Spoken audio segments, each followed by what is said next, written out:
Starting a snowblower with electric start. Plug in the electric start, prime the fuel, turn on the choke, put on the throttle, check to make sure you have fuel, and check the oil. Now press the button to start it.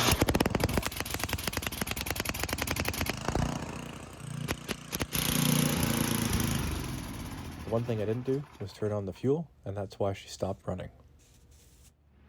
Hey guys, welcome back to the channel.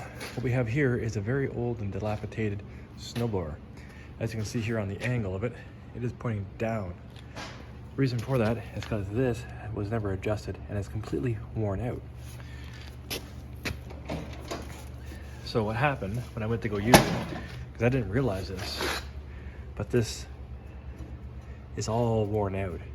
And what happened, if you look here, bent up my track, did all this other kind of stuff. This is actually all caked over. So I bent it back into place, went back to using it. And I'm like, you know what? I need to grab a piece of metal, put it on the bottom here, cut these off, bolt a new one on. So I've got 4 bolts there. Just gonna get a piece of metal, cut it, snap it into place, and then see about the side pieces. I'm about to go into cutting this, and as you can see here, so this motor, this snowblower, this is gone. That's smooth. And there's no more adjustment in it. So this whole unit has blown a lot of snow. Wow. So we're gonna cut all this stuff off. I might even flip this around in reverse and just reuse this piece and just replace the bolts. That'll probably be the easiest, fastest, cheapest idea. And then I could probably do the same with these guys. When you're cutting metal, make sure that you're wearing eye protection. I also have hearing protection, and I'm using a cutting disc on the grinder with a guard. And the way you cut it as well is very important because you don't want the sparks flying back at you. My glasses, my safety glasses, actually have a gasket around them to help any debris preventing any debris from entering my eyes. So as you can see, guys, none of this is evenly worn. So we're still gonna reuse them. Flip it back this way. Same with this guy. So it'll be in this position. I might replace these later on, but for now, this will do good. And these are just wear parts. So I can easily just reuse that, put some bigger washers on it. You know how it goes. But yeah, that'll do a decent job. And I'm gonna have to bring this down, I'd say at least a ½ inch. So I'm gonna max everything out. A little bit of snow left behind is not a big deal. But if you look at it here, I can do this. So you can see there's a gap. And we don't want that. So I'm gonna bring this down as far as I can go.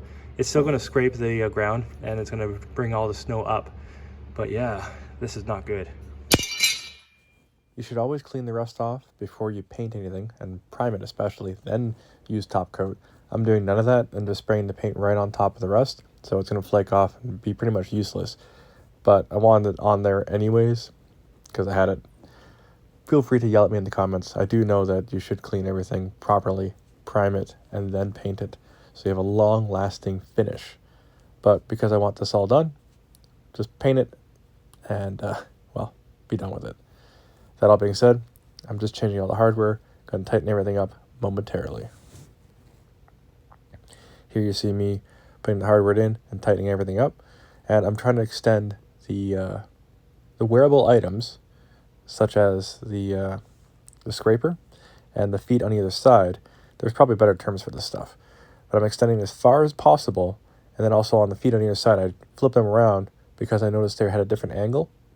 And I felt it would be better if I went left to right and right to left to make sure that I'm repeating what was, I presume, the original maintenance plan for this beast. The snowblower runs great. I hope it continues to run great. As you can see, we have a major improvement. This thing actually has 2 grease fittings.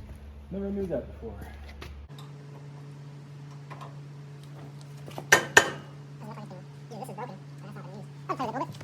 So how these grease nipples work is you pump them up. If it is able to take grease, these ones do not, they're that old, and it pumps it into this shaft, which goes out to here where the bearings are. Now, it doesn't seem like the bearings are all that bad, but they they're kind of bad. Anyways, I pump that full of grease and it kind of just squeezes out and limits the wear and tear on your machine. This is your differential. This turns here is a gear inside here that goes this way. We should check that for oil, but for now, this is what we got. This is already better. Yeah, so here we go. Just tuning up the blades of the snowblower. If you have any questions, comments, concerns, and greasing it up a little bit, leave them down below. I can get back to you guys as soon as I can. Peace.